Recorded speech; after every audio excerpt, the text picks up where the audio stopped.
oração inicial em favor dos judeus. Irmãos, a boa vontade do meu coração e a minha súplica a Deus a favor deles são para que sejam salvos.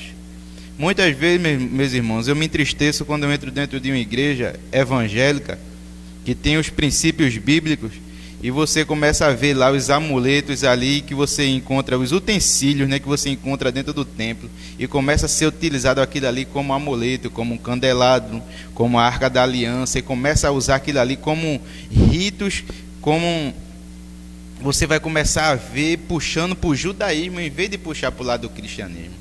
E tudo isso tem o seu significado espiritual. Eu jamais vou estar criticando as coisas de Deus, mas a gente sempre tem que ver que o consumo de tudo isso, o final de tudo isso é Cristo.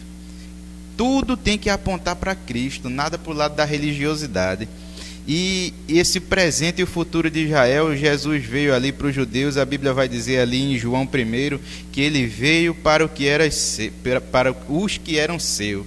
Quem? Os judeus. E os seus não o receberam, mas todos quanto receberam, deu-lhes o poder de serem feitos filhos de Deus, a saber, ao que crê aonde? No seu nome. Tudo tem que vir através de Cristo. No capítulo 10, Paulo enfatiza a responsabilidade humana, destacando a necessidade de uma compreensão do Evangelho. Paulo começa ali a destacar e a enfatizar a responsabilidade humana de conhecer o Evangelho, que é as boas novas de Cristo.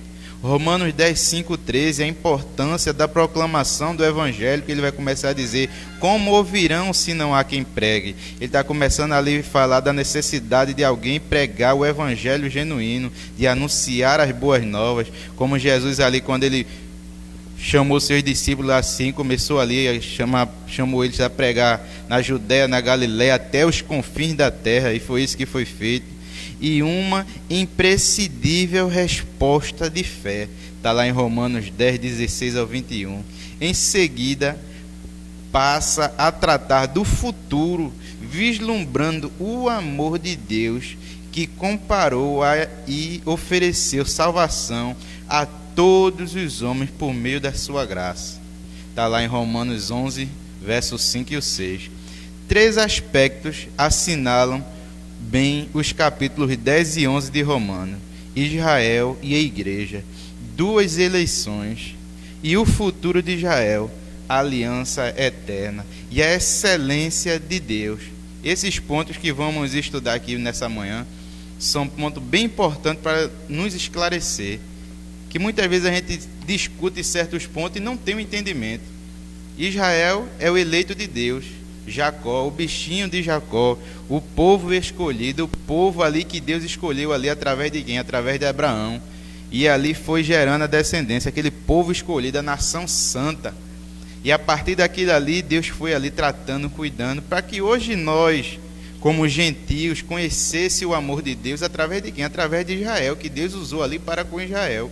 Israel foi um sinal que Deus deixou ao mundo ali, um povo escolhido, uma nação que fosse exemplo, aquele que colhesse os bons frutos que Deus deixou na terra. E aquele exemplo ali serviu para nós até hoje.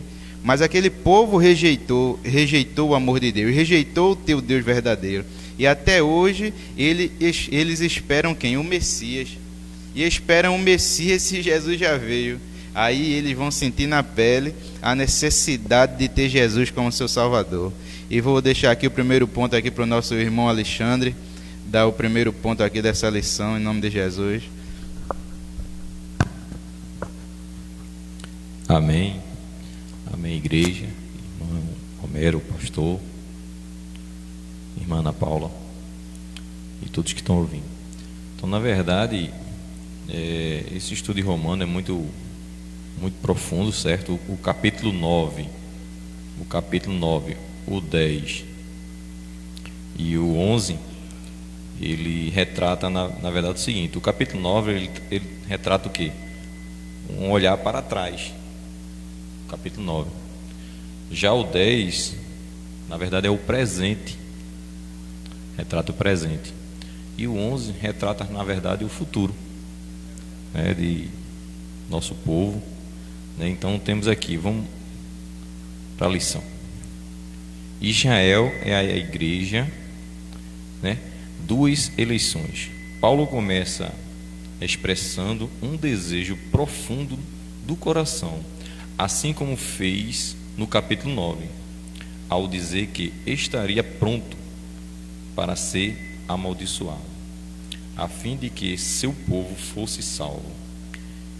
Em Romanos 9:3, se a gente ler esse versículo, a gente vê que ele está disposto a ir até para o próprio inferno para salvar o seu povo. Que amor é esse? Porque Paulo foi uma pessoa muito perseguida. Mesmo assim, ele tinha o desejo no coração de salvar o seu povo, que estava disposto até a sua própria alma, disposto a ir para o inferno, mas para salvar o seu povo. Agora ele abre as cortinas do seu coração e declara o seu amor pelos judeus ao orar por eles, para que seja salvo. A gente vê, na verdade, que Paulo ele perseguia, né, no começo a gente vê que ele perseguia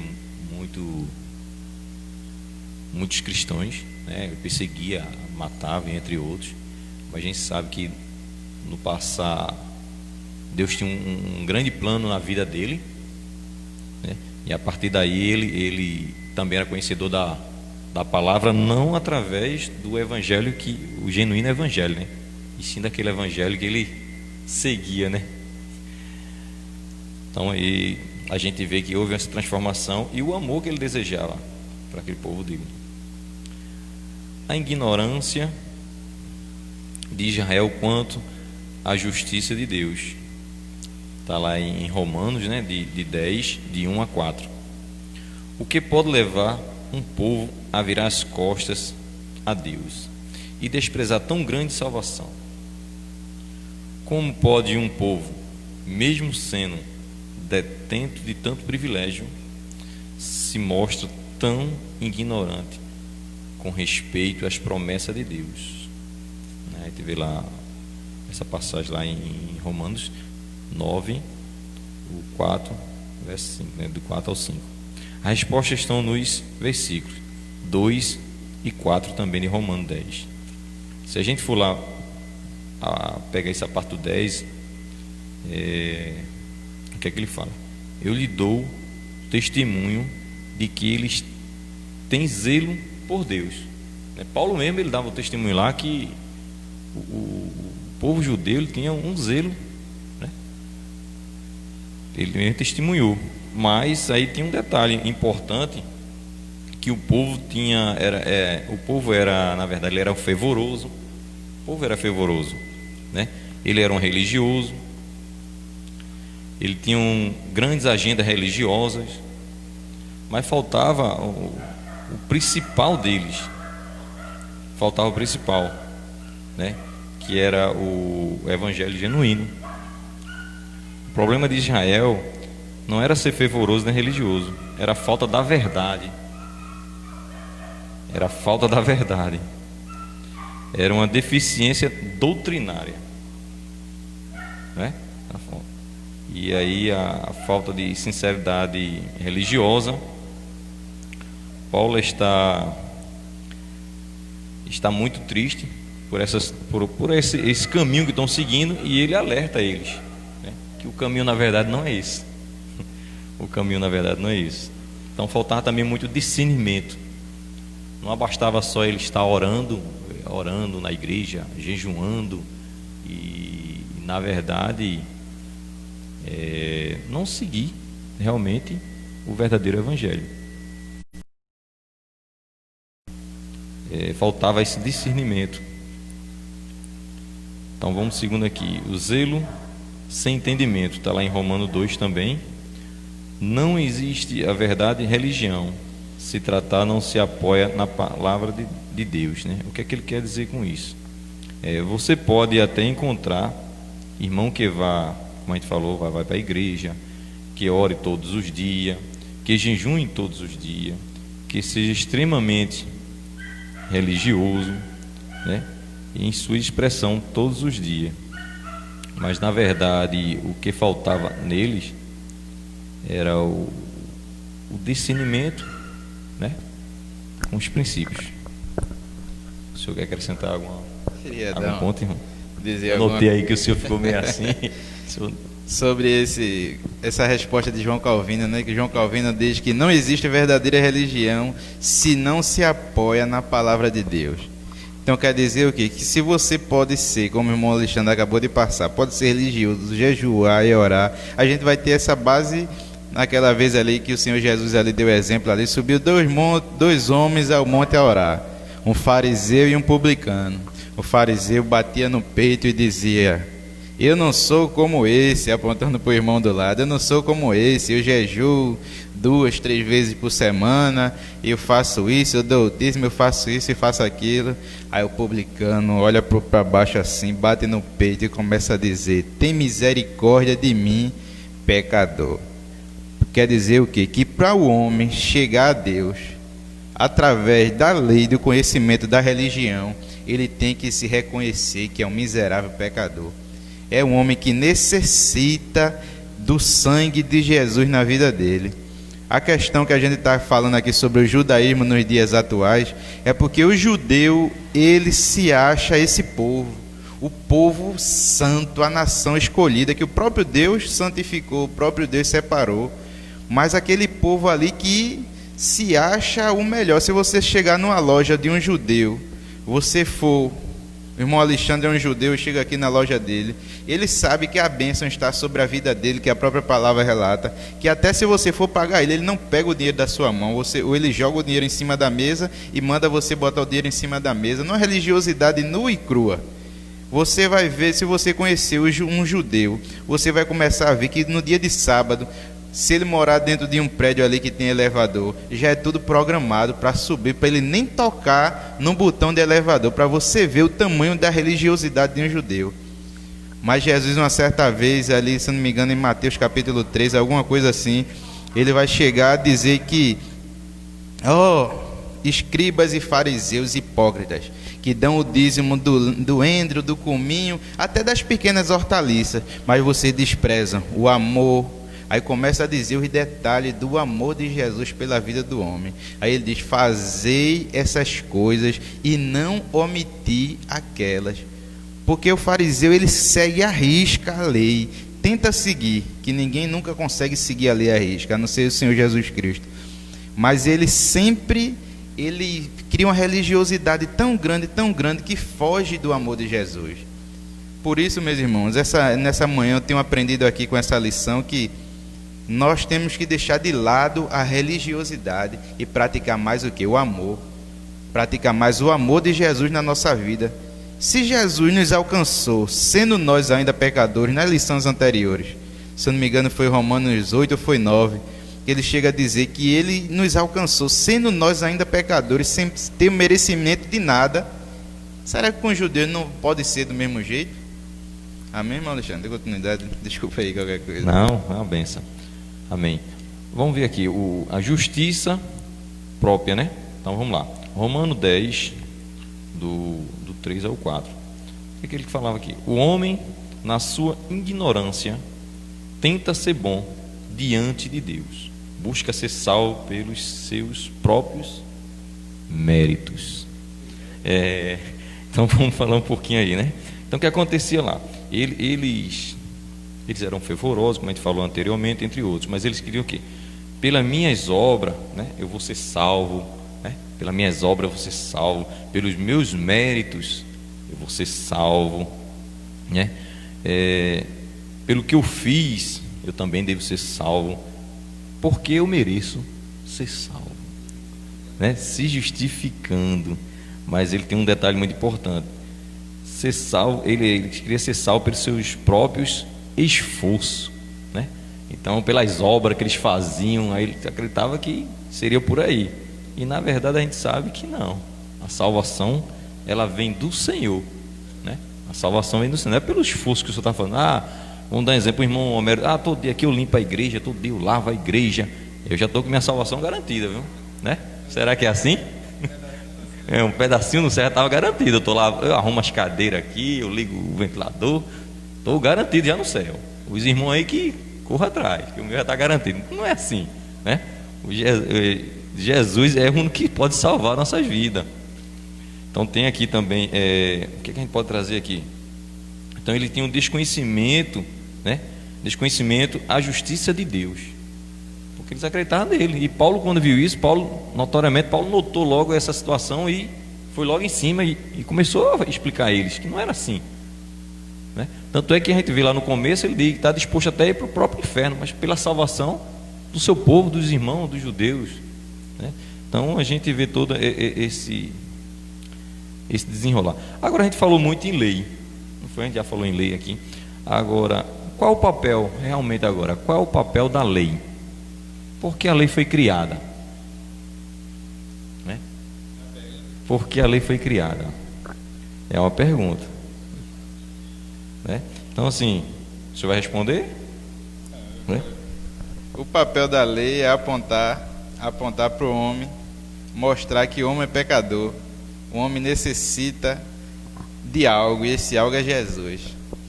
O homem ele necessita de Jesus, a lei aponta para Cristo. Aí qual é o papel da lei? O papel da lei é começar a mostrar que o homem está indo numa contramão, em algo, num caminho que não vai dar em canto nenhum, pode dar em algum lugar, né? Que a passos largos para o inferno. Mas sendo que a lei começa a dizer, existe um caminho ali, ó, e aquele caminho ali é Cristo. Vocês precisam seguir esse caminho. Amém, irmão. Exatamente isso, né? E Cristo veio para colocar o fim, né? Essa lei, porque na verdade o único que cumpriu aqui a lei se chama Jesus, né?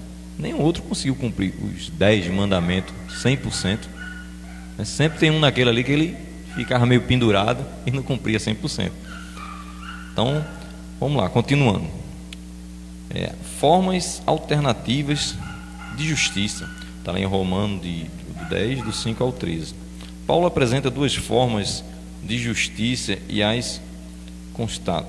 A primeira é a justiça decorrente da lei, Romanos 10, 5, em que o homem tenta ser justo diante de Deus, procurando pelos seus próprios meios alcançar a salvação. Mas a verdade é que ninguém é capaz de se justificar diante de Deus. Está lá em Romanos 3, 9, né? O 10, 19 e 20. A segunda é a justiça decorrente da fé, Romanos 10, 6, em que o homem conhece sua fragilidade e impossibilidade de alcançar a salvação pelos seus próprios esforços. É o que eles estavam fazendo, né? Eles achavam que através do esforço dele estavam salvos, mas na verdade não. A justiça decorrente da fé vem por meio da pregação e de aceitação, né, do Evangelho. Romanos 10, de 8 a 13. Porque o fim da lei é Cristo, para a justiça de todos aqueles que crê. Romanos 10, 4. Amém? Irmão Homero? Esclarecido, né? Está bem claro, né, para os amados, né? Então vamos lá. A necessidade de evangelizar. A necessidade de evangelização, a fim de levar o perdido a crer no Evangelho, tanto judeus quanto gregos, não judeus, e agora apresentada com uma série de perguntas e respostas. Então aí a gente basicamente já abordou quase todas, né, as perguntas e respostas, entre elas, e John Scott, né, ele sugere a inversão de verbo usado por Paulo. Cristo envia seus arautos, né? Os arautos pregam, as pessoas ouvem, os ouvintes creem, os crentes invocam, e aqueles que invocam são salvos. Olha a sequência né? Tem uma sequência. né? Como é que eu vou crer se ninguém passou para mim para pregar, né? Então existe sim. Como é que eu vou invocar o Senhor se eu não conheço os caminhos que eu devo chegar até Ele? Então a pregação, né, ela é de suma importância para a evangelização. Você sai para evangelizar e aí você sai disseminando a palavra de Deus. Muitas vezes aquelas pessoas que não conhecem, que nunca ouviu falar. Tem gente por aí no mundo que nunca ouviu falar da palavra de Deus. E esse é o papel da gente: ide por todo mundo e pregai o evangelho a toda criatura. Só quer acrescentar, irmão? Um comentário? Eu queria só fazer uma observância, né, nessa questão dessas perguntas aqui, porque ele faz essa pergunta: como porém invocaram aquele em quem não creram? Essa lição que a gente estamos abordando, né, o presente e o futuro de Israel. Deus podia escolher qualquer outra nação, qualquer outro povo, e começar ali a trazer para o mundo, através de outras nações, a palavra dele de qualquer outra maneira. Que ele é Deus, ele é soberano, ele pode todas as coisas, né? Mas aprove a ele trazer o povo judeu aí, a nação de Israel, para que nós hoje crescemos em Deus através de quê? Através de Israel, através da nação judia, através do povo judeu. Aí ele faz a pergunta: como porém invocarão? Isso quer dizer que hoje em dia a gente invoca o nome do Senhor através de quem? Através da nação de Israel, porque nós somos uma nação judaico-cristã. Nós não somos só uma nação judaica, somos judaico-cristã, porque temos o princípio judaico e somos cristãos, porque através de Cristo Jesus, nosso Senhor. Aí esse ponto que ele vai: e como crerão naquele de quem nada ouviram? Todos nós, a Bíblia nos ensina que o Senhor Jesus, ele não vai voltar até que os 4 cantos da terra seja anunciado o Evangelho. Ah, meu irmão, mas já foi anunciado. Mas sendo que por causa da tua alma, da alma de um familiar teu, da alma de alguém que ainda está por aí perecendo, Jesus ainda não voltou. Será que aquele que nós ainda não evangelizamos ainda genuinamente, que não conhece o Evangelho genuíno de Cristo? Eu estava escutando um certo pastor Hernando Dias Lopes, ele falando sobre uma família que procurou ele, um marido que era agnóstico, ele não cria nas coisas de Deus, ainda debochava, era muito com a esposa dele que era cristã. Aí a esposa dele chamou esse pastor para ir lá na casa dele. Aí foi lá, aí o pastor usou a ciência, usou vários termos para conversar com ele ali, que era um camarada bem instruído, né? Um camarada estudado. Aí começou ali ter vários argumentos com ele ali sobre quem era Jesus. Aí começou aí, cada ponto que ele entrava ali na ciência, na teologia, e ele rebatia, aquele camarada sempre rebatia. Aí o pastor chegou uma hora que disse, depois de 2 horas de conversa, disse: não adianta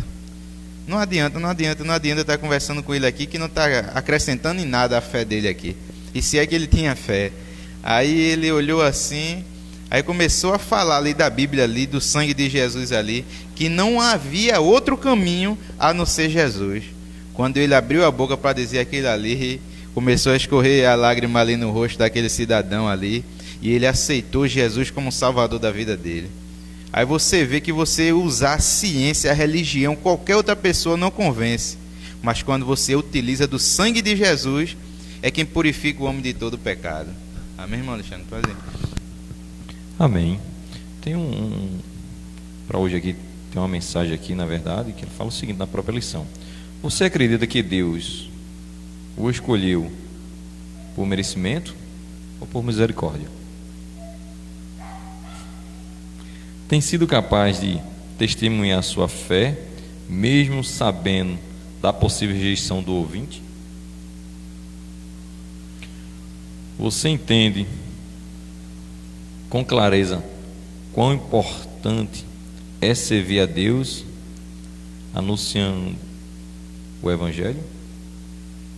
São perguntas, né, que a gente tem que parar um pouquinho e começar a analisar. A gente sabe que Não é de todo jeito que eu não vou aceitar o Evangelho e ficar no oculto. Eu aceitei do meu coração, mas eu não compartilhei com os irmãos. Eu aceitei o Evangelho. Mas ele diz que a gente também tem que, né, apresentar também os irmãos, né? Confessar, né? A gente tem que confessar. Não é aquele Evangelho que vai ficar escondido só para você. E a gente sabe que essa parte de evangelização é importante, sim, porque através da evangelização você começa a aprender a palavra de Deus e a palavra começa a entrar no seu coração e lhe transformando. Há uma transformação na vida do homem. Essa transformação não vem de nós, mas sim do próprio Deus, através de seu Espírito Santo, que vai agindo sobre nossas vidas e nos transformando. Esse é o maior papel, né? Deixa água com o irmão, fica à vontade. Aí já entrou no 2. Amém. Vou entrar no segundo ponto, mas antes eu queria ver aqui que o irmão Valdemir já está com a metralhadora apontada, é a metralhadora de Jeová. Ele faz uma pergunta aqui: o que tenho que fazer para ser salvo? Aí ele faz a pergunta e ele mesmo responde: se com a tua boca confessares Jesus como Senhor e com o teu coração crer que Deus ressuscitou dentre os mortos, serás salvo. Isso já é a própria resposta aí que está no livro de Romanos, em qual a gente está estudando, que é bem interessante isso aí, que para ser salvo precisamos, como nosso irmão já passou aqui, nosso irmão Alexandre já passou as coordenadas para nós. O segundo ponto, o futuro de Israel, a aliança eterna, está lá em Romanos capítulo 11, verso 1 ao verso 32. Aí Paulo aborda as implicações da desobediência de Israel. Ele começa com 2 indagações, e cada uma delas ele rebate imediatamente com a mesma indignação. Aí ele vai fazer a primeira: pergunto, pois, acaso Deus rejeitou seu povo? De maneira nenhuma. Eu estava lendo em casa ali em Isaías capítulo 50, ele vai perguntar: quem foi que deu a carta de divórcio? Quem foi que lhe deu a carta de divórcio? Por quê? Porque Israel tinha abandonado Deus, tinha largado Deus e tinha ido se prostituir com outros deuses ali, os deuses ali dos amorreus, dos heteus, dos heveus, de todos os filhos daquela época ali. E sempre Deus ali com a mão estendida sobre o povo. O povo, quando começava a sofrer, você vai ver isso também ali no livro dos Juízes ali, o povo toda vez abandonava a Deus, deixava Deus de lado, o povo de Deus ali ia depois ali, aqueles deuses ali, sempre implicando ali em sofrimento. E quando começava a sofrer, aí lembrava o quê? Lembrava que existe um Deus no céu que pode nos livrar de todo mal. Aí começava a clamar, e Deus ia e libertava, levantava um juiz, levantava um profeta, sempre levantava alguém ali que pudesse interceder pelo povo. E sempre Deus com a sua infinita misericórdia. Aí Paulo, a primeira pergunta de novo vou fazer: pergunto, pois, acaso Deus rejeitou o seu povo? Na mesma hora Paulo responde: de maneira nenhuma.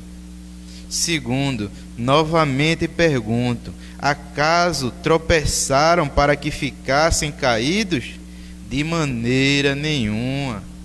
O próprio Paulo, ele está falando aqui como é que o povo de Deus, conhecendo o Deus verdadeiro, sabendo quem é Deus, que Ele é infinito em misericórdia, que Ele sempre está ali com a sua mão estendida, com o seu braço estendido, e o povo sempre, quando fracassa, fica ali prostrado. Aí ele novamente pergunta: acaso tropeçaram para que ficassem caídos? Deus não quer que ninguém fique caído. Se eu não estou enganado, ali em Atos capítulo 3, é capítulo 2, é capítulo 3, que Atos vai dizer que Pedro e João, quando ia passando ali, a Porta Formosa ali, tinha um cego ali, ou era um coxo, eu não lembro bem qual era a deficiência dele, só sei que ele estava ali pedindo esmola.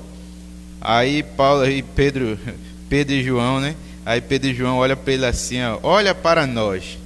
Como é que vai começar a mudar a vida daquele homem? A partir dele que ele muda o foco dele, a visão dele tem que começar a mudar. Olha para nós, ele está caído, ele tem que olhar para onde? Ele tem que olhar para cima. Ele não pode continuar caído.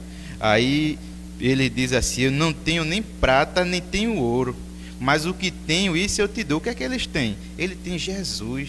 Ele tem Jesus, aquele que pode erguer o homem, tirar o homem do lamaçal do pecado.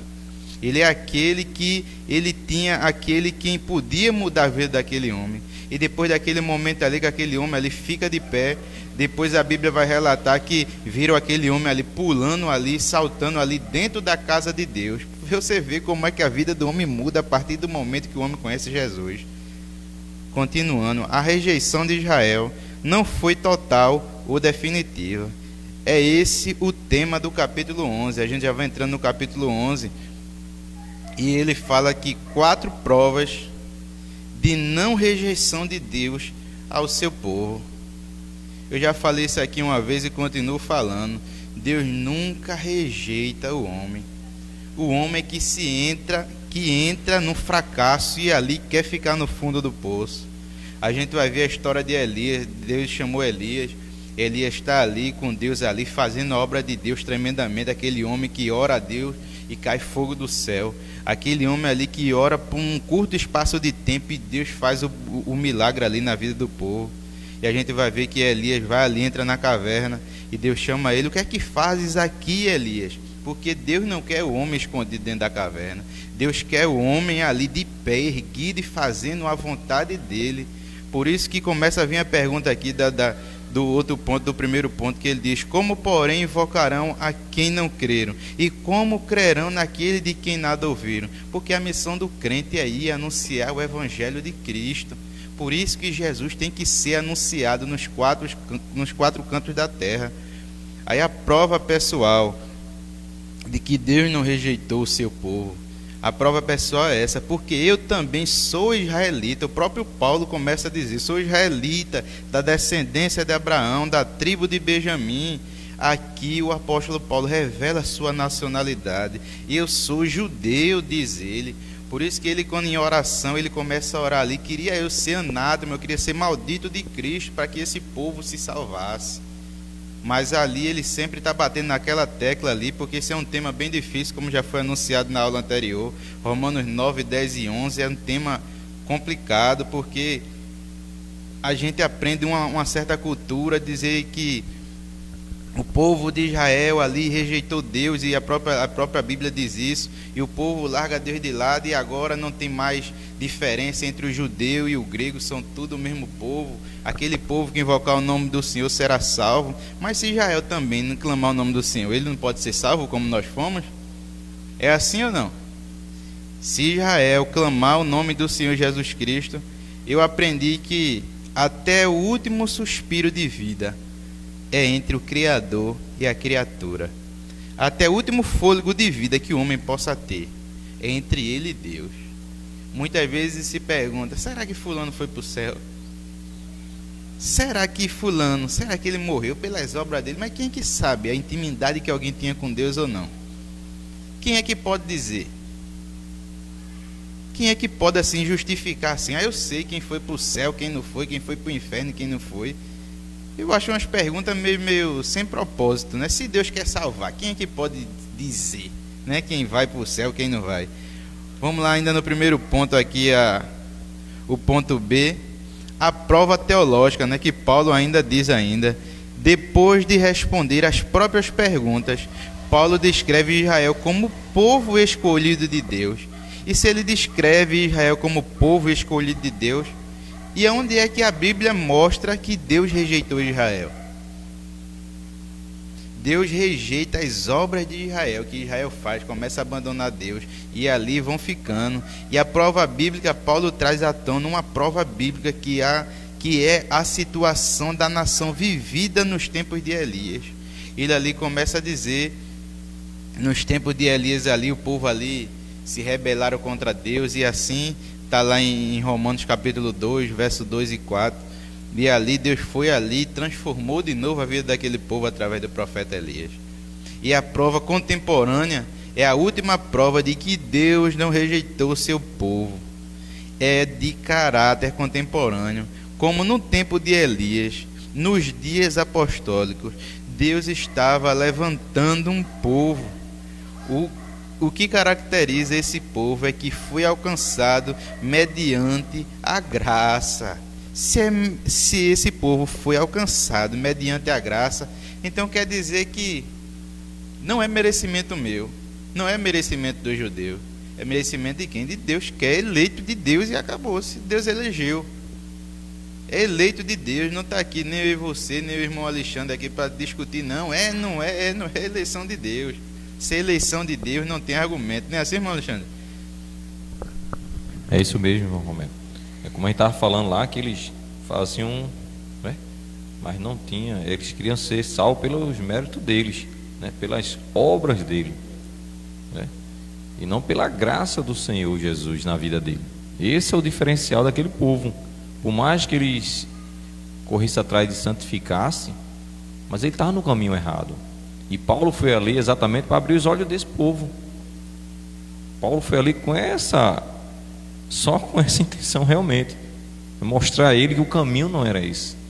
E o que eles precisavam na verdade era buscar o Senhor, né? Seguir o que fala a Escritura. E não o que eles achavam. O que eu achar fica no achismo. Eu acho que se eu fazer isso, eu vou ser salvo, né? Meu mérito vai ser meu mérito, né? Eu prego, falo, não é. Quem salva só o Senhor Jesus, é o único que pode salvar nossas vidas. Ele que conhece, Ele sonda nossos corações. Desde o ventre da nossa mãe Ele já nos sonda, Ele já nos conhece. Então, Ele sabe o que eu penso, o que eu vou pensar e o que eu irei fazer no futuro. Então só esse é o caminho.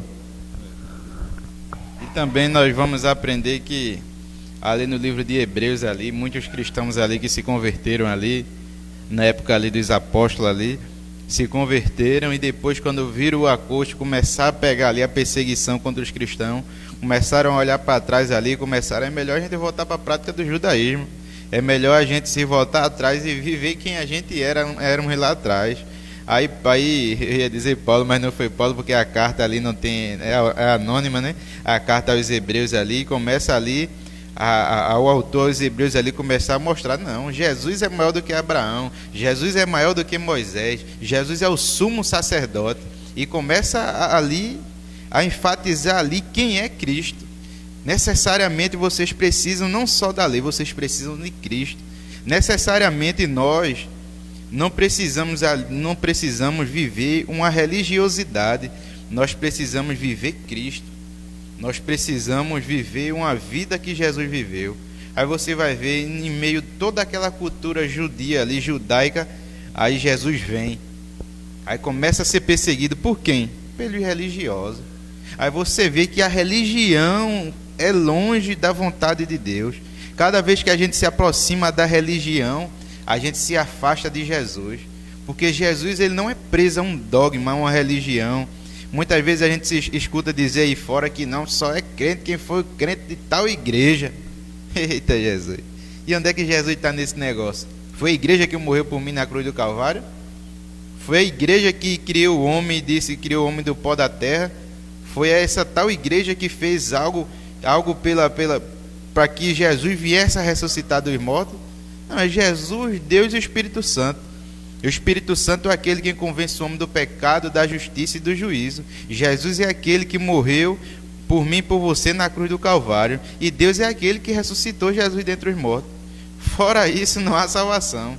Fora isso, não há como eu chegar diante de Deus. Então a gente nunca pode usar a religião na frente dos princípios bíblicos. O segundo ponto, a esperança futura. A esperança futura de Israel. Depois de argumentar que Deus não rejeitou o seu povo, Paulo passa a tratar do futuro da nação de Israel. Haverá esperança para ela? É uma pergunta. E quanto ao futuro? A resposta de Paulo é: Israel não tropeçou para permanecer caído. Romanos 11:11. Mas para que o propósito de Deus quanto à evangelização do mundo se cumprisse. Para Deus tudo tem um propósito, meu amigo. Para Deus tudo tem um propósito, nada foge do controle da mão de Deus. Às vezes você vê as notícias aí desesperadoras na televisão, você quando liga a televisão, cada notícia é pior do que a outra. Tem uma certa hora que muitas vezes nosso coração, que nós somos feitos de carne, a gente começa a olhar assim, oxê, posso nem botar a cabeça na rua, eu não posso nem levar minha família fora de casa. Aí você começa a olhar com esse olhar físico aqui dessa terra. Aí você tem que começar a olhar para o céu e dizer: oxê, será que fugiu alguma coisa do controle de Deus? Será que Deus não está no controle da terra e de todo o universo? Será que fugiu? Será que Deus não continua lá? Aquele que tem um livro, meu irmão, aquele que escreve a história, a minha e a tua história, assim como também a história de Israel. Ele nunca rejeitou seu povo. Uma cadeia de bênção, ponto A, ponto B, ponto C. Ponto A diz uma cadeia de bênção, a alegoria da oliveira e o ministério divino. Está lá em Romanos capítulo 11, que a gente está estudando agora. Primeiro, por meio da queda de Israel, a salvação já chegou aos gentios. Israel caiu, mas a queda de Israel cooperou conosco. Segundo, a salvação dos gentios provocará ciúmes em Israel. E terceiro, a plenitude trará para o mundo riquezas bem maiores. Alegoria da oliveira.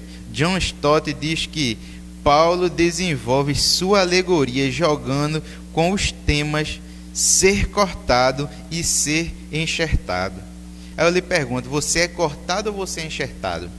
Nós somos enxertados na videira verdadeira, na videira que é Jesus Cristo. Com isso, ele ensina duas lições. A primeira, irmão Alexandre, é uma advertência aos crentes gentios, para que não se gloriem e nem se ensoberbeçam, mas fiquem firmes na fé e temam a Deus. Está lá em Romanos capítulo 11, verso 17 e 22. E a segunda é uma promessa aos incrédulos israelitas de que eles ainda podem ser restaurados. Por que eles ainda podem ser restaurados? Porque não é como o irmão Alexandre já passou para nós aqui, não é mérito deles não, é mérito de Deus, mérito de Jesus. E Jesus, ele é tão maravilhoso que ele nunca desiste de mim e de você não, meu irmão. É a mesma coisa com os judeus. Aí quando ele diz: não há mais diferença entre judeus e gregos, se não há mais diferença, do jeito que ele foi misericordioso na minha vida e na sua, ele pode ser na do judeu, ou ele vai ser na do judeu. Ele é Deus, ele é soberano e acabou-se. Não adianta argumento, por mais que o homem estude, por mais que o homem seja doutorado e mais estudado, mas ele nunca vai chegar ao conhecimento pleno da vontade de Deus. Qual a vontade de Deus? É que nenhum dos homens se perca, mas que todo homem tenha o conhecimento pleno do Evangelho de Cristo. Algum comentário, irmão Alexandre? Não, na verdade, o senhor já explanou com bastante, êxito aí. Na verdade, a gente sabe que fazia parte do plano, apesar que Jesus, quando veio para os judeus, mas tudo faz no plano dele. Eu tenho uma convicção que isso tudo fazia parte do plano.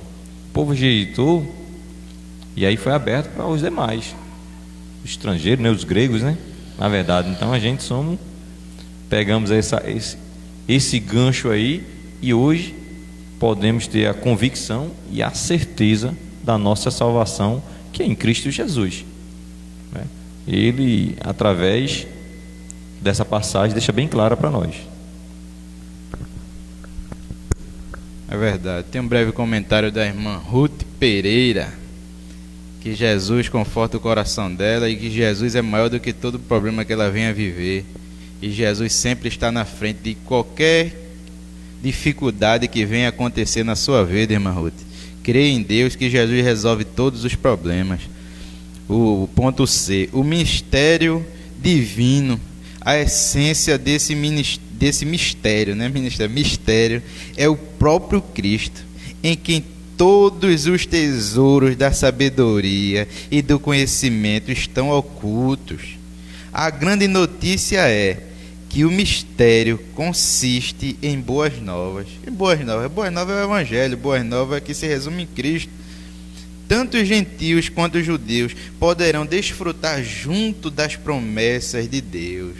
Deus não é exclusivista, ele simplesmente usou o povo judeu para que fosse exemplo para o mundo. Deus não é exclusivista. Meu povo, realmente Israel foi o povo de Deus que ele escolheu a princípio, mas depois ele começou a...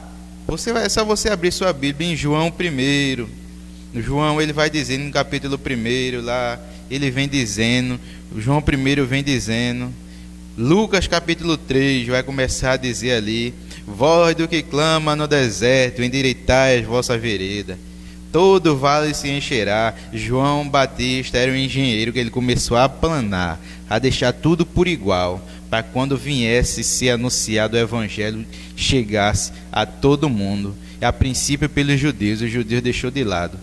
Mas quando o judeu deixou de lado, você vai ver umas bodas que vai acontecer lá, alguma parábola que o Senhor Jesus conta, que o Senhor vem ali e chama o povo: ó, fulano, hoje é o casamento, as bodas hoje, bora lá. Aí manda o convite: não, hoje eu estou ocupado, hoje eu tenho que cuidar do meu boi, hoje eu tenho que cuidar disso, eu tenho que cuidar daquilo, ninguém tem tempo para Deus. Aí o Senhor fica irado e diz: vai buscar ali quem está nas valas ali, aqueles que não servem para nada ali. Quem era? Éramos nós, né? Aí vai ali, pegam eles ali, ó, eles vão começar a fazer parte aqui, ó, vão começar a fazer parte aqui da grande boda aqui que vai acontecer aqui. Quem é? Eu e você, que não valíamos nada, hoje em dia temos valor através do Senhor Jesus. E tudo isso, Jesus é misericordioso. Paulo está convicto de que Deus tem um futuro para o seu povo. Ele se baseia em duas sentenças: a eleição de Deus é irrevogável, está lá em Romanos 11, 28 e 29. A misericórdia de Deus dura para sempre. Deus quem escolheu, hein, irmão Alexandre? Se é Deus é quem escolheu, jamais a gente pode questionar, né? Você compreende agora que Deus não descumpre suas promessas? Se você vê ali o povo ali sofrendo ali há 400 anos ali no Egito, sofrendo, e você vê muito ali, não se escuta muito falar de Deus. Eu acredito que vem passando ali de pai para filho, para neto, vem passando ali quem era Deus: o Deus de Abraão, o Deus de Isaac, o Deus de Jacó, vem passando para aquele povo ali sofrendo, aí começa a lembrar: oxê, esse Deus aqui já livrou nossos pais aqui de muita coisa, vamos clamar por ele. Aí começa a clamar. Quando começa a clamar, aí Deus responde.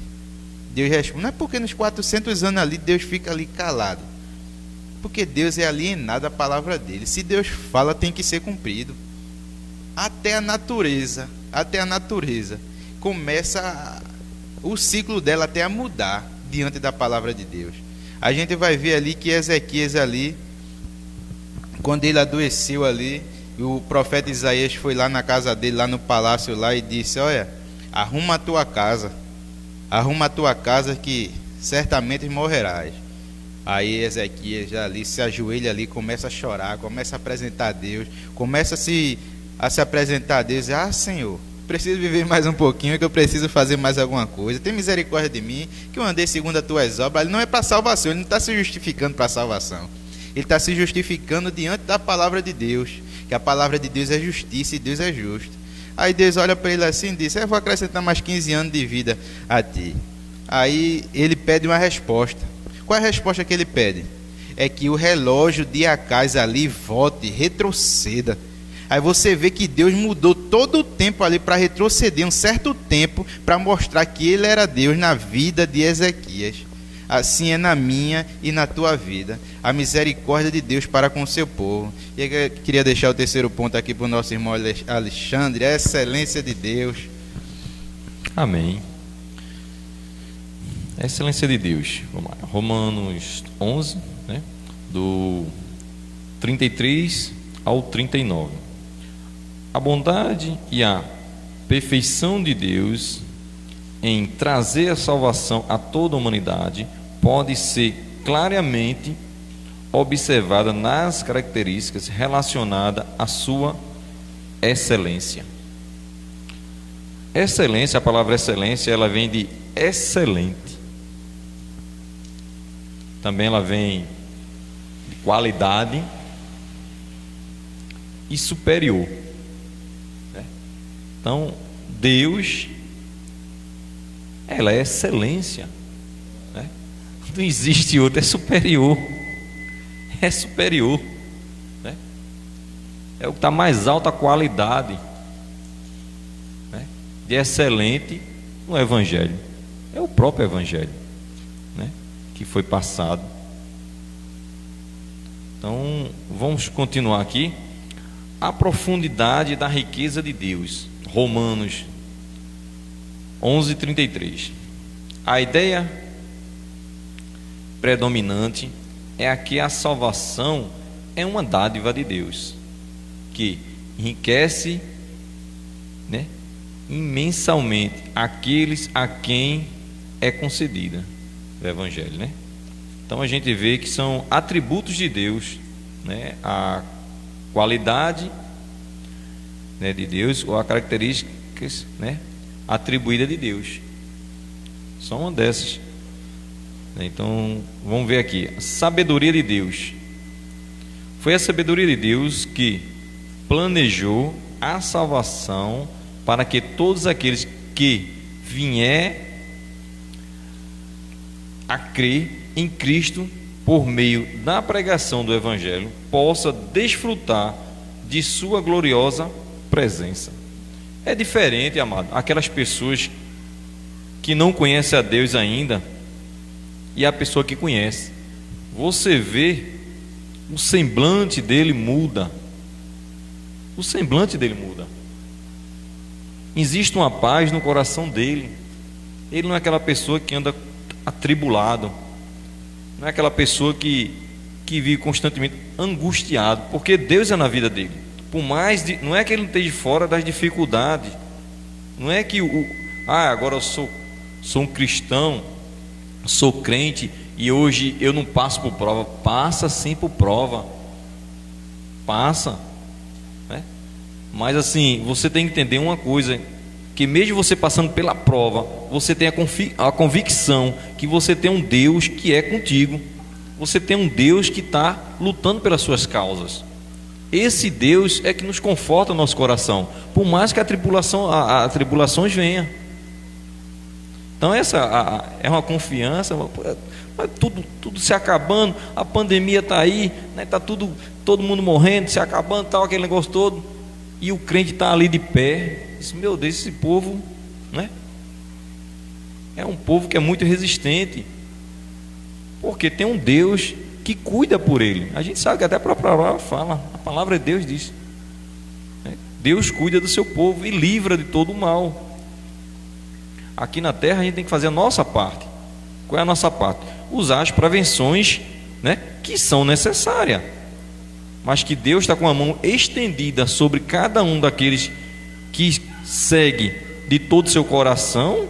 Esse sim, eu tenho a plena convicção disso, né? Que Deus não mudou. Ele não mudou, ele foi o Deus de ontem, é o Deus de hoje e o Deus do futuro. Esse sim é o que nos guia. Mas vamos voltar, ele está ficando bom. O conhecimento de Deus, né? Só nos cabe orar para que fiquemos cheios do pleno conhecimento da vontade de Deus em toda sabedoria e entendimento espiritual. Deus, na verdade, é a fonte de todo conhecimento. Ele dá entendimento àquele que o busca. Está lá em Provérbios 2:6. Então ele capacita aquele que não é. Que você diz, esse aí não tem condições nenhuma. Nós podemos tirar por exemplo os apóstolos de Deus. Quem eram os apóstolos de Deus? Né? Muitos deles pescadores, né?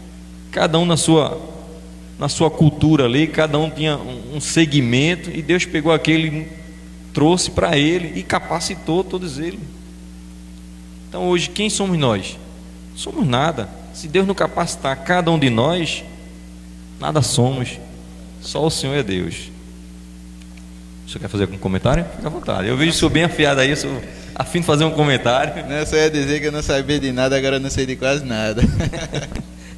Amém. Os juízos, né? Os juízos de Deus, né? Os métodos de Deus são insondáveis e também profundos. Quem, pois, conhecer a mente do Senhor. Romanos 11:34. Os juízos de Deus são verdadeiros e de todos igualmente justos, né? O Senhor é justo para cada um de nós, né? A palavra dele nos fortalece, né? Que ele é justo. Aqui na terra você pode ser até injustiçado. Podemos ser, sim, né? Um levante, uma contenda, algo que levantou contra um próprio irmão, né? Mas pode ser até condenado injustamente. Mas o Senhor não. Esse sim, ele é justo, né? Os caminhos de Deus são inescrutáveis. Os caminhos de Deus não são os caminhos dos homens, porém mais altos. É impossível para os homens compreender todas as decisões de Deus, né? A gente sabe que muitas vezes a gente está esperando uma resposta do Senhor, né? Vou dar só um pequeno exemplo aqui. O irmão está orando para receber uma bênção, alcançar uma bênção, e essa bênção não chegou da forma que ele queria, de imediato, que acho que é assim, orou e recebeu de imediato, né? Não é assim, feito Elias, né? Não é assim. Então o que a gente tem que entender é que o tempo de Deus, o tempo é dele, é um tempo kairos, né? Não é um tempo cronológico como nós usamos no nosso calendário. Então o tempo de Deus, ele vai chegar na hora certa, trazer a resposta na hora certa, né? E nós devemos confiar sim nele. Imagina um homem sem confiar em nada nesse mundo. Imagina como seria, né? Mas nossa confiança está no Senhor. Esse sim nós podemos confiar e ter a certeza que ele é justo e fiel para aqueles que nele creem. A mente de Deus, a mente finita dos homens, não pode sondar, percutar ou dar conselho a Deus. Está lá em Jó, do 42, de 1 ao 2. Ele não depende de nós, mas nós dependemos dele. Ele é soberano, ele é excelência, ele é o Rei do Reis, ele sabe todas as coisas. A glória de Deus. A conclusão de Paulo é lógica. Todas as coisas são de Deus, todas as coisas vieram por intermédio de Deus e todas as coisas vão para Deus, pois a glória só pertence a Ele. A Ele todo culto, louvor, honra e glória. Amém? Passar agora para o irmão aí. Queria só fazer um pequeno comentário aqui nesse ponto 6. A mente de Deus, ele fala, a mente finita dos homens não sonda, perscrutar ou dar conselhos a Deus. Aí ele cita Jó, né? Ele não depende de nós, mas nós dependemos dele. O interessante é que Jó começa ali a argumentar com Deus ali. Começa, se eu não me engano, é mais de 10 capítulos ali de Jó argumentando ali com Deus ali. E questionar a Deus, começa a colocar ali. Aí Deus olha para Jó assim. Eu acho que só uma primeira pergunta ali para mim ali já matava a charada. Ele olhou para Jó assim: ei, vou te fazer uma pergunta. Onde é que tu estava quando eu fundei a terra? Aquilo ali já não precisava nem Deus argumentar mais com Jó. Aquilo ali já bastava. Aí Deus continua ali acrescentando. Jó tem um momento ali que Jó para ali. Eu acho que começa a ser: perdão Deus pelos meus argumentos, né? Aí ele chega no momento ali que ele diz mesmo assim: eu pus ferrolhos no mar, disse ao mar, só vem só até aqui, ó, e basta. Eu acho isso maravilhoso, porque depois que eu comecei a ler esses versículos, quando eu chego no mar, vejo aquela imensidão de água ali. É muita água, meu amigo, é muita água que a sua vista, a minha vista não alcança o infinito daquilo ali. Aí você começa a olhar, quando você chega no mar, parece que o mar é assim, é mais alto. Ele é mais alto, assim, quando você olha assim, que você chega assim na pista ali, que você vê o mar assim, ó, mais alto. Aí você começa a olhar aquela imensidão de água, só chega só até ali. Que maravilha, né? O poder de Deus ali, só chega só até ali, como diz o versículo: eu dei ferrolhos ao mar, só vem só até aqui e basta. Meu amigo, quando eu fico olhando ali que eu chego no mar, porque a natureza expressa a glória de Deus.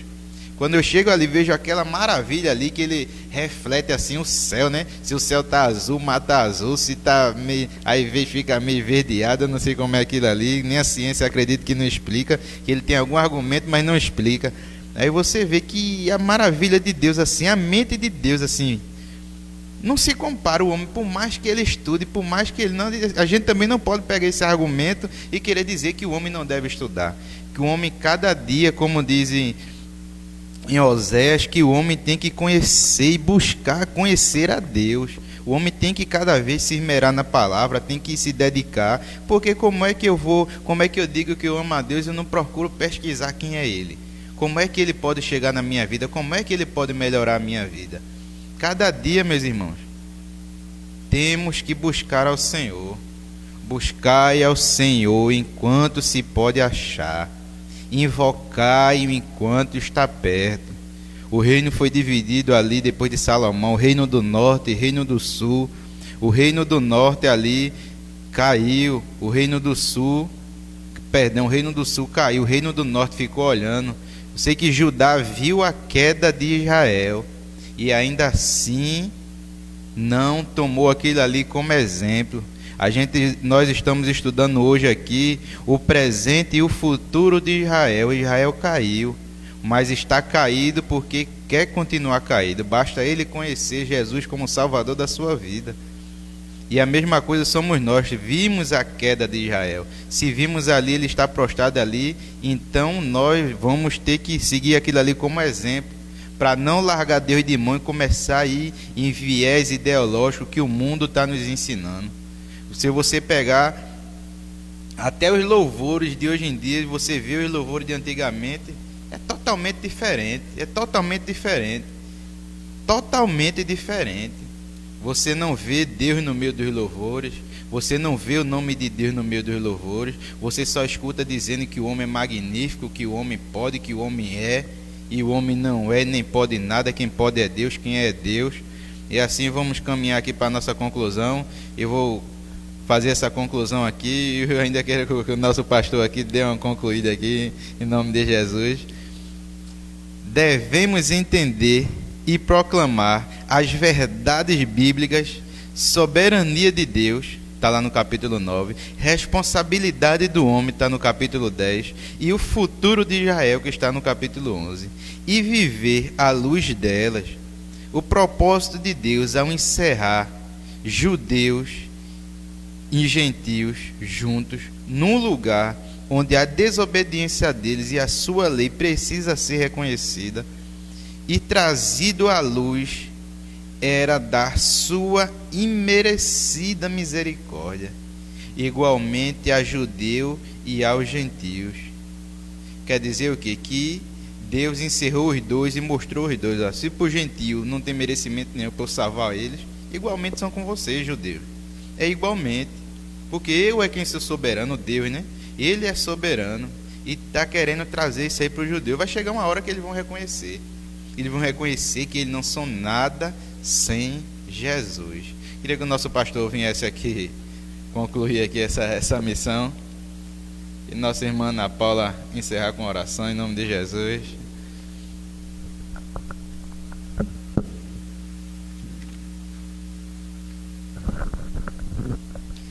Meus queridos e amados irmãos, queremos assim mais uma vez cumprimentar os irmãos com a paz do Senhor e queremos assim estar concluindo a nossa lição de hoje, uma lição maravilhosa, né, onde nós aprendemos graciosamente a palavra de Deus aqui. Queremos louvar a Deus pela vida também do nosso diácono Homero, do nosso irmão Alexandre, da nossa irmã Ana Paula, que vieram também cooperar aqui nesta manhã na escola bíblica dominical. E a nossa esperança é que você tenha realmente aprendido, né, um pouco mais aqui da palavra de Deus. E essa lição falando sobre o presente e o futuro de Israel, onde Romanos capítulo de número 10, né, vai mostrar a eleição de Deus por Israel, a escolha de Deus por Israel. E embora Israel tenha rejeitado o Senhor, Paulo fala, né, e mostra para a gente que Deus jamais rejeitou Israel, e dá então diversas provas desta eleição no capítulo de número 11, né, a prova pessoal. O próprio Paulo era judeu, e outras provas teológicas, bíblica, e provas contemporâneas também da escolha de Deus por Israel, e a prova de que Deus não rejeitou Israel. E a bondade de Deus para conosco, né, em nos enxertar na oliveira verdadeira que é Cristo. Nós que antes não éramos povos, agora fomos então enxertados na videira verdadeira. E por fim, a lição falando aqui sobre a excelência de Deus, né, mostrando a profundidade. Esse versículo é sensacional, né? O versículo de número 33 do capítulo 11, profundidade da riqueza, tanto da sabedoria como do conhecimento de Deus. Quão insondáveis são os seus juízos e quão inescrutáveis os seus caminhos. A sabedoria de Deus é demais, não é? Como bem foi colocado aqui pelos irmãos, por mais que o homem se esmere em estudar, ou por mais que a mente humana possa alcançar grandiosíssimos conhecimentos, e devem se esforçar para isso, labutar para isso, mas a gente sabe que jamais podemos alcançar, né, ou perscrutar, ou ir até a profundidade da riqueza do conhecimento de Cristo. Até porque se a gente chegasse, né, meu Alexandre, ao conhecimento de Cristo, ele não seria Cristo, né, não seria Deus. Então, nós seres humanos somos extremamente limitados, principalmente após a queda, após o pecado. E a lição também dá uma grande ênfase, né? Nós não fomos enxertados na videira por méritos pessoais, não fomos enxertados na videira por causa das nossas qualidades, por causa dos nossos atributos, por causa da nossa bondade. E a lição, ela usa uma frase que eu achei muito interessante. Ela diz assim: a salvação não se baseia em méritos humanos, mas na fidelidade de Deus para com a sua palavra. A salvação de Israel e a nossa salvação, ela não está baseada em méritos humanos, mas está baseada unicamente no compromisso que Deus tem com a sua palavra, o compromisso que Deus tem com a sua verdade revelada. E tem uma frase que nosso diácono Homero falou aqui, que eu achei muito interessante também frisar e lembrar aqui aos irmãos. Ele diz que Deus, ele é alienável, né? Alienado à sua palavra. Realmente, há uma frase que diz assim: Deus é bíblico, Deus é bíblico, Deus é além da Bíblia, mas Deus não é antibíblico. Interessante, né? Porque Deus, ele é bíblico. Perceba que Deus, ele nos deu a Bíblia, nós compreendemos ele pela Bíblia, nós o entendemos pela Bíblia, mas a gente sabe que Deus, ele é transcendente à Bíblia. Ainda que o homem conheça toda a Bíblia capa a capa, ainda assim nós não temos tudo que poderíamos conhecer acerca de Deus. Na Bíblia tem para a gente apenas aquilo que Deus desejou revelar-se ao homem. Eu chamo de Deus se enquadrando para que nós possamos o entender. É Deus fazendo-se carne para que a gente possa entender um pouco sobre ele. Até mesmo as passagens bíblicas apontam diversas vezes Deus então descendo de sua posição para que a pequena mente humana possa compreender. Por exemplo, a gente vê a Bíblia falando de mão de Deus, de boca de Deus, de Deus voando nas asas do vento, ou falando sobre a respiração de Deus, o sopro de Deus. Observe que tudo isso são metáforas usadas para que nós, seres humanos, na nossa finitude, possamos conhecer aquele ser que é infinito, sendo Deus Espírito, não tem mão, não tem pé, não tem destra, né? Então você vê que é Deus usando uma linguagem humana para que nós possamos assim entendê-lo e compreendê-lo. E aí a gente vê que Deus, ele é bíblico, ele é transcendente à Bíblia, ele vai além da Bíblia, mas Deus jamais ele é antibíblico. Deus, ele opera, né, de acordo com a sua palavra, ele não transige a sua palavra. Nada que está transcendente à Bíblia em Deus é contrário àquilo que ele já falou, até porque seria um Deus contradizente. Então, louvamos a Deus porque Deus, ele não é antibíblico.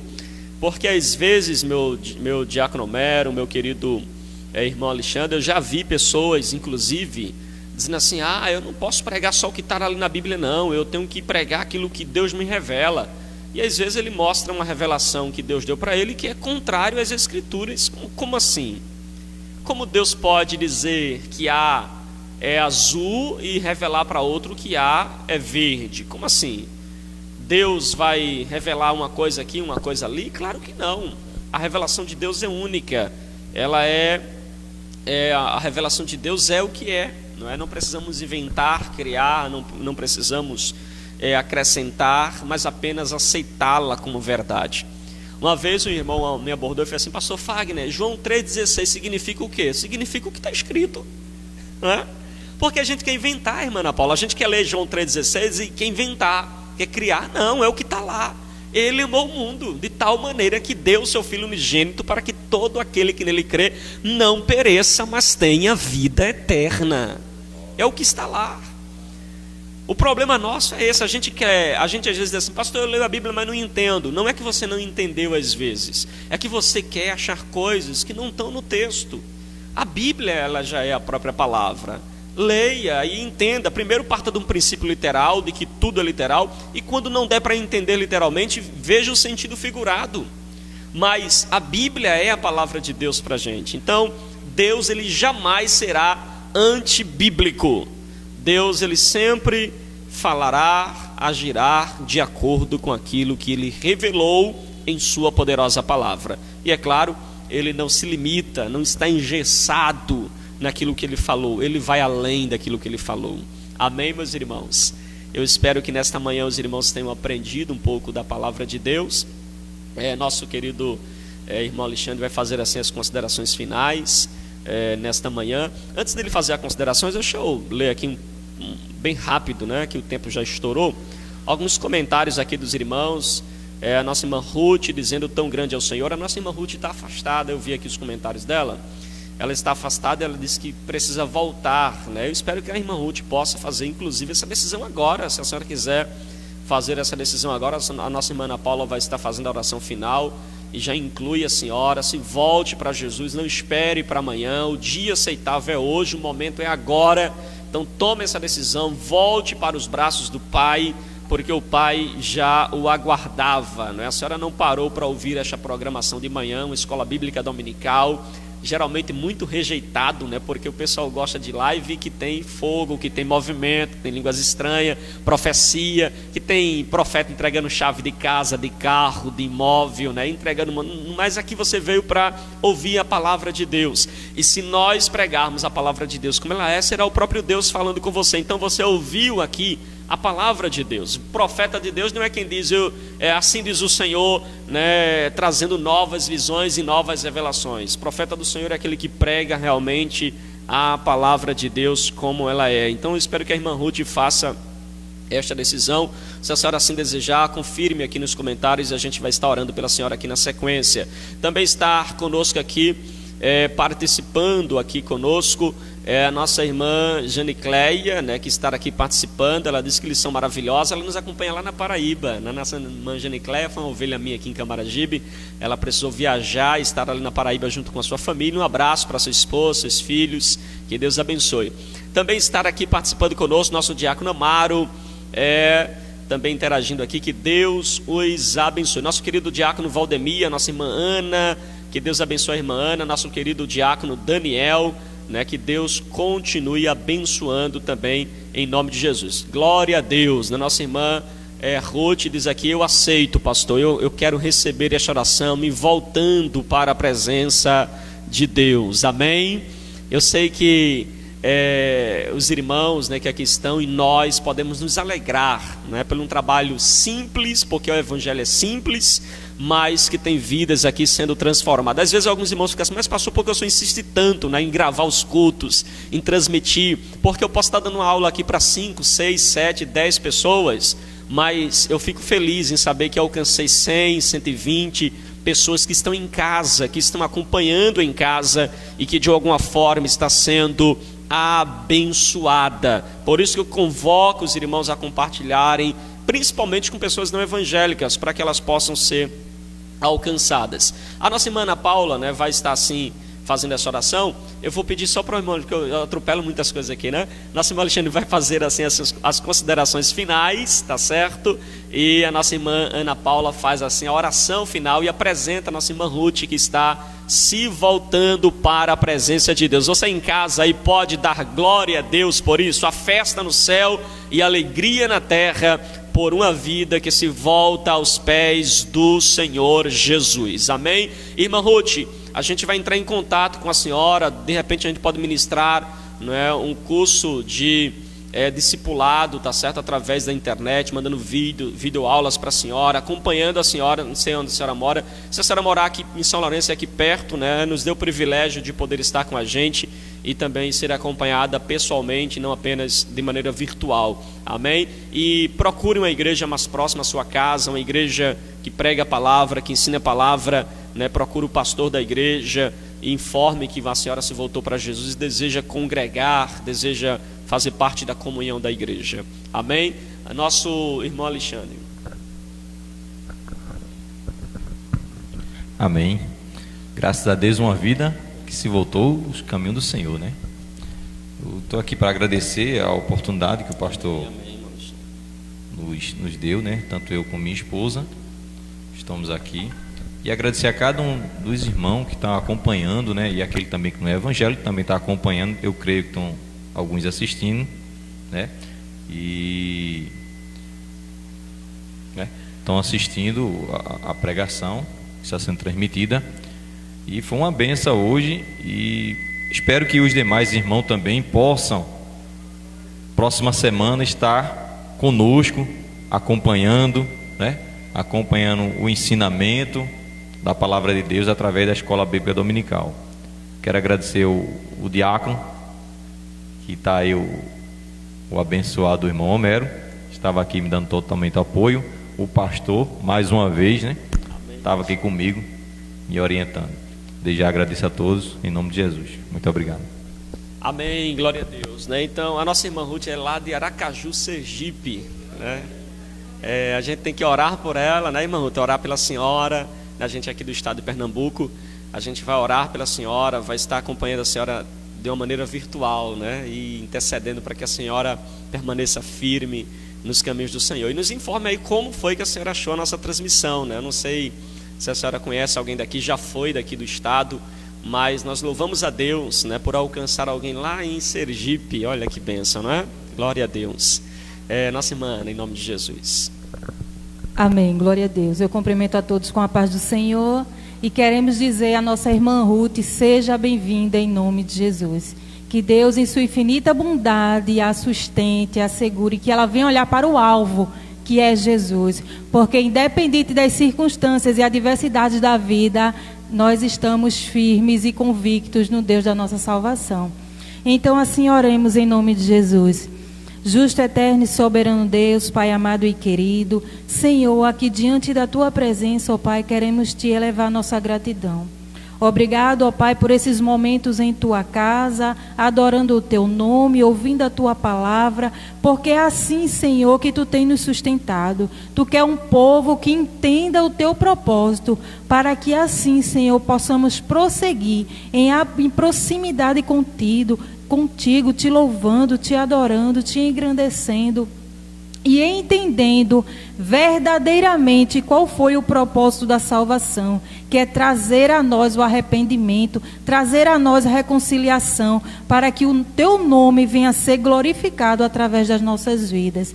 Pai amado e querido, desde já Te agradecemos, em nome de Jesus, amém. Amém, glória a Deus, que Deus abençoe os irmãos, as irmãs que estão aqui participando conosco, né? Queremos agradecer a cada um dos irmãos, meu querido irmão Alexandre, nosso querido Diácono Mary, nossa irmã Ana Paula, os irmãos que compartilharam, que os irmãos possam se alegrar nesta manhã, né? Eu saio daqui desta manhã muito feliz, né? E alegre por saber que nesta manhã, além da palavra ensinada, pregada, também alcançamos aí a nossa irmã Ruth, que foi ricamente abençoada nesta manhã. Que Deus, irmã Ruth, te sustente, né, e te guarde de todo mal em nome de Jesus.